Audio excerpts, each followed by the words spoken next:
Hi hello കൂട്ടുകാരെ, ഇത് അല്ലുവിൻ്റെ ബർത്ത്ഡേയുടെ അന്നെടുത്ത video കേട്ടോ. ഇപ്പോഴാണ് ഒന്ന് എഡിറ്റ് ചെയ്ത് റെഡിയാക്കിയത്. അപ്പോൾ ഇന്ന് ഞങ്ങൾ ബീഫ് ബിരിയാണിയായിരുന്നു കേട്ടോ ഉണ്ടാക്കിയത്. അപ്പം ബീഫൊക്കെ കഴുകി വൃത്തിയാക്കി റെഡിയാക്കി അത് വെള്ളം വരാൻ വേണ്ടി കണ്ണാപ്പലിട്ട് വെച്ചിട്ടുണ്ടായിരുന്നു. എന്നിട്ട് അത് കുക്കറിലേക്ക് ഇട്ട് കൊടുത്തതിന് ശേഷം കുറച്ച് ഗ്രേവി, അതായത് ഇഞ്ചിയും വെളുത്തുള്ളി പച്ചമുളക് പേസ്റ്റും മല്ലിയിലയും ഗരം മസാലയും കുരുമുളക് പൊടിയും കൂടി ഇട്ട് വേവിച്ചെടുക്കുന്നുണ്ട്.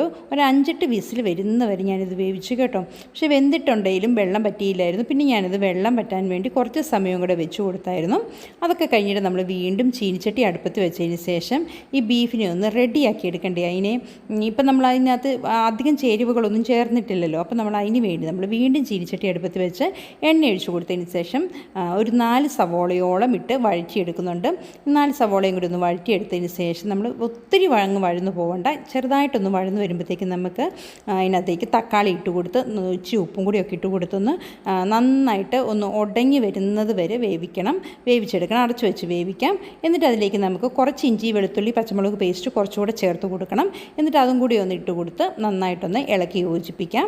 എന്നിട്ട് അതിന് ശേഷം നമുക്ക് ചേർത്ത് കൊടുക്കേണ്ടത് കുറച്ച് ഗരം മസാലയും കുറച്ച് മുളക് പൊടിയും കൂടെ വീണ്ടും നമ്മൾ ചേർത്ത് കൊടുക്കുന്നുണ്ട്. ആളുകളുടെ ആവശ്യത്തിന് എരിവിനനുസരിച്ച് ഓരോരുത്തരുടെ ടേസ്റ്റ് അനുസരിച്ച് നമുക്ക് ചേർത്ത് കൊടുക്കാം കേട്ടോ. എന്നിട്ട് നമ്മൾ കുറച്ച് തൈരും കൂടെ ചേർത്ത് കൊടുത്ത് ഒന്ന് ഇളക്കിയതിന് ശേഷം നമ്മൾ ഈ വേവിച്ച് വെച്ച ബീഫ് ഉണ്ടല്ലോ അത് ഇതിലേക്ക് ഇട്ട് കൊടുക്കുകയാണ് ചെയ്യുന്നത്. അപ്പോൾ തന്നെ നമ്മുടെ ഈ ബീഫിൻ്റെ കാര്യങ്ങളെല്ലാം ഇവിടെ റെഡി ആയിട്ടുണ്ട്. ഇതിനെ നമുക്കൊന്ന് അടച്ചു വെച്ച് ചെറുതായിട്ടൊന്ന് എല്ലാ ഭാഗത്തേക്കും ഒന്ന് പിടിക്കാൻ വേണ്ടി കുറച്ച് നേരം ഒന്ന് അടച്ചു വെച്ച് കൊടുക്കണം. അങ്ങനെ ഇത് ബീഫിൻ്റെ കാര്യങ്ങളെല്ലാം കഴിഞ്ഞു. ഇനി നമുക്ക് അരിയാണ് വേവിക്കേണ്ടത്. ഞാനിവിടെ കൈമ റൈസാണ് കേട്ടോ എടുത്തിരിക്കുന്നത്. ബീഫ് ബിരിയാണിക്ക് എപ്പോഴും എനിക്കിഷ്ടം കൈമ റൈസാണ് കേട്ടോ. അങ്ങനെ ഞാൻ കൈമ റൈസൊക്കെ എടുത്തിട്ടുണ്ടായിരുന്നു. എന്നിട്ട് കൈമ റൈസ് എടുത്ത് നമ്മൾ ആദ്യം തന്നെ ഒന്ന് വെള്ളത്തിലിട്ട് കുതിർത്തതിന് ശേഷം ഒരു അരമണിക്കൂർ നമ്മൾ വെള്ളത്തിൽ കുതിർത്ത് വെക്കണം. അതിനുശേഷം നമ്മൾ വെള്ളം വാരാൻ വേണ്ടി മാറ്റി വെക്കുന്നുണ്ട്. എന്നിട്ട് അതിനകത്ത് കുറച്ച് നെയ്യും ഒരു കറുവാപ്പട്ടയും കൂടി ഇട്ട് കൊടുത്തതിന് ശേഷം ഞാൻ അതൊന്ന് ചെറുതായിട്ട് ചൂടാക്കുന്നുണ്ട്. അതായത് നമ്മൾ വെള്ളം വാരാൻ വെച്ചിരിക്കുന്ന ആ റൈസ് കുറച്ച് നേരം ഒന്ന് ചൂടാക്കുന്നുണ്ട്. എന്നിട്ട് നമ്മൾ ഇരട്ടി വെള്ളത്തിൽ നമ്മളത് വേവിക്കുകയാണ്. 5 ഗ്ലാസ് അരി എടുത്തിട്ടുണ്ട്. ഞാൻ 10 ഗ്ലാസ് ചൂടുവെള്ളത്തിലേക്കാണ് ഇട്ട് കൊടുക്കുന്നത്. എന്നിട്ട് മറ്റേ ആ പാത്രത്തിൽ ചേർത്തില്ലാത്ത കാരണം കേട്ടോ ഞാൻ ഈ പാത്രം എടുത്ത് വേവിക്കാൻ വെച്ചത്. അങ്ങനെ അരിയൊക്കെ വേവിച്ച് വെച്ചു. ഇനി നമുക്ക് സവോളയൊന്ന് നന്നായിട്ട് മൊരിയിച്ചെടുക്കണം.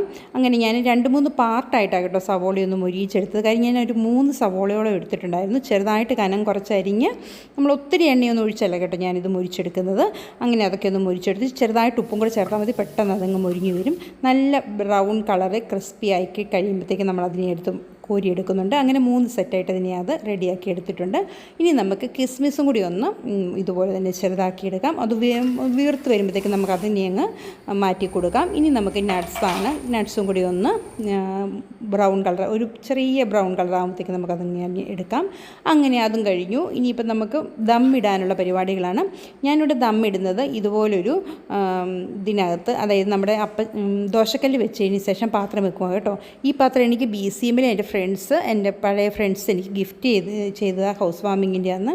നല്ല സൂപ്പർ പാത്രം കേട്ടോ. ഒത്തിരി പേർക്ക് നമുക്ക് ബിരിയാണിയൊക്കെ ഉണ്ടാക്കണമെങ്കിൽ ഈ പാത്രം നല്ല സൂപ്പറാണ്. അപ്പം ഇതിനകത്തേക്ക് നമ്മൾ ബീഫ് ആദ്യമേ നമ്മൾ റെഡിയാക്കി വെച്ചിരിക്കുന്ന ബീഫ് ഉണ്ടല്ലോ അതിൻ്റെ പകുതി ബീഫ് ഇട്ട് കൊടുക്കുന്നുണ്ട് ഞാൻ. എന്നിട്ട് നമ്മൾ വേവിച്ച റൈസ് അതിന് മുകളിലേക്ക് ഇട്ട് കൊടുക്കുകയാണ്. എല്ലാ ഭാഗത്തേക്കും ഇതൊരു പരന്ന പാത്രമായതുകൊണ്ട് തന്നെ എല്ലാ ഭാഗത്തേക്കും ആക്കി കൊടുക്കണം നമ്മൾ റൈസ്. അങ്ങനെ എല്ലായിടത്തേക്കും ഒന്ന് ആക്കി കൊടുത്തതിന് ശേഷം നമ്മൾ വീണ്ടും ഇതിന് മുകളിലേക്ക് നമ്മൾ ചെറുതായിട്ട് നെയ്യ് ഒഴിച്ച് കൊടുക്കുന്നുണ്ട്. അതിനുശേഷം ഗരം മസാലയും കുരുമുളക് പൊടിയും കൂടെ ചെറുതായിട്ട് വിതറി കൊടുക്കണം. എന്നിട്ട് നമ്മൾ മൊരിയിച്ചെടുത്ത സവോളയും കൂടി ഇട്ട് കൊടുക്കുന്നുണ്ട്. നട്ട്സും കിസ്മിസും ഒക്കെ ഇട്ട് കൊടുക്കുന്നുണ്ട്. അതൊക്കെ ഇട്ട് കൊടുത്തതിന് ശേഷം വീണ്ടും നമ്മൾ ബാക്കി വെച്ചിരിക്കുന്ന ബീഫ് മുഴുവനും കൂടെ ഇതിന് മുകളിലേക്ക് ഇട്ട് കൊടുക്കാം. അങ്ങനെ ബീഫൊക്കെ മുഴുവനായിട്ട് എല്ലാ ഭാഗത്തിലേക്കൊക്കെ ഒന്ന് ആക്കി ഇട്ട് കൊടുത്തതിന് ശേഷം നമുക്ക് നമ്മുടെ റൈസ് ബാലൻസ് വീണ്ടും ഇട്ട് കൊടുത്തു.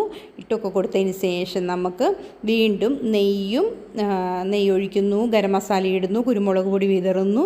എന്നിട്ട് വീണ്ടും മൊരിയിച്ച സവോളയും വീണ്ടും അതുപോലെ തന്നെ എല്ലാം ഇട്ട് കൊടുക്കുന്നു. ബാക്കിയുള്ളത് മുഴുവനും കൂടെ നമ്മൾ മുഴുവൻ ഇട്ട് കൊടുക്കുക. ഇനി വേണ്ടല്ലോ നമുക്ക് അതും കൂടെ മുഴുവനായിട്ട് ഇട്ട് കൊടുത്തതിന് ശേഷം നമ്മൾ ചെറുതായിട്ട് അരിഞ്ഞു വെച്ച മല്ലിയിലയും കൂടി ഇട്ട് കൊടുത്ത് അങ്ങനെ നമ്മളിത് പരിപാടി തീർന്നു. ഇനി നമുക്കിത് അടച്ചു വെക്കാം. അടച്ചു വെച്ചിട്ട് ഞാൻ മാവൊന്നും ഒരിക്കലൊന്നും ചേർക്കുന്നു അങ്ങനെയൊന്നുമില്ല കേട്ടോ. നമ്മളിത് കുറേ ഒരു 10-20 മിനിറ്റ് ചെറിയ ഫ്ലെയിമിൽ ഞാൻ വെച്ചിട്ടുണ്ടായിരുന്നു. അതിനുശേഷം നമുക്ക് ബിരിയാണി ഒന്ന് ഇളക്കി കൊടുക്കാം. അങ്ങനെ ഇളക്കി കൊടുത്ത് സൂപ്പർ ബിരിയാണി ആയിരുന്നു കേട്ടോ. അങ്ങനെ ടേസ്റ്റി സൂപ്പർ ബീഫ് ബിരിയാണി ഇവിടെ റെഡി ആയിട്ടുണ്ട്. അപ്പോൾ അല്ലുവിന് ഭയങ്കര ആഗ്രഹമാണ്. അല്ലുവിൻ്റെ ഫ്രണ്ട്സും പിന്നെ അല്ലുവിൻ്റെ കസിനും എല്ലാവരും ബർത്ത്ഡേക്ക് വരണമെന്ന് ഭയങ്കര ആഗ്രഹമായിരുന്നു.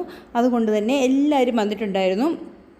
കുറച്ച് പേരൊഴികെ ബാക്കി എല്ലാവരും തന്നെ എത്തിയിട്ടുണ്ടായിരുന്നു. ചേച്ചിമാരും അവരുടെ കുട്ടികളും പിന്നെ ആകെപ്പാടെ ആങ്ങളെയും പിള്ളേരുമായിരുന്നു മിസ്സായത്. ബാക്കി എല്ലാവരും ഉണ്ടായിരുന്നു. അങ്ങനെ ഞങ്ങൾ പഴയ വീട്ടിൽ പോയി ആദ്യം ഒന്ന് കേക്ക് മുറിച്ചു.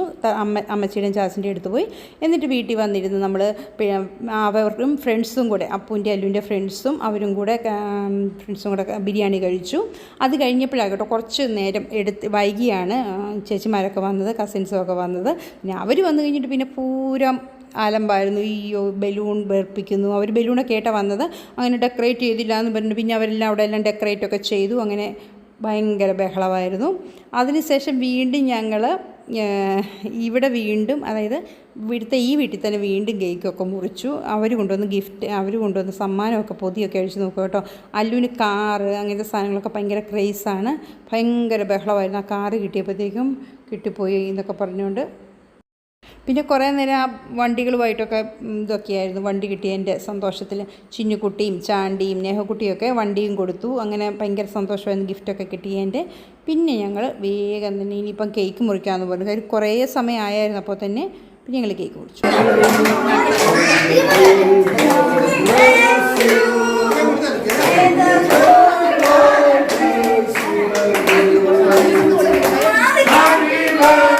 അല്ലു കേക്ക് മുറിക്കുമ്പോൾ തന്നെ അതെങ്ങനെ ഇടുന്നു ടേസ്റ്റ് ചെയ്ത് നോക്കണമെന്നുള്ള രീതിയിലായിട്ടോ. അപ്പം മുറിക്കുന്നതിന് മുന്നേ ചിലപ്പോൾ ടേസ്റ്റൊക്കെ ചെയ്യും. അതൊക്കെ കഴിഞ്ഞ് പിന്നെ ഞങ്ങൾ ബീഫ് ബിരിയാണിയൊക്കെ കഴിച്ചതിന് ശേഷം ഞങ്ങളെല്ലാവരും ബൈ പറഞ്ഞു പോയി. അപ്പോൾ ഇത്രയേ ഉള്ളൂ. അപ്പോൾ എല്ലാവർക്കും ഇഷ്ടപ്പെട്ടെങ്കിൽ ഒന്ന് സബ്സ്ക്രൈബ് ചെയ്യണേ.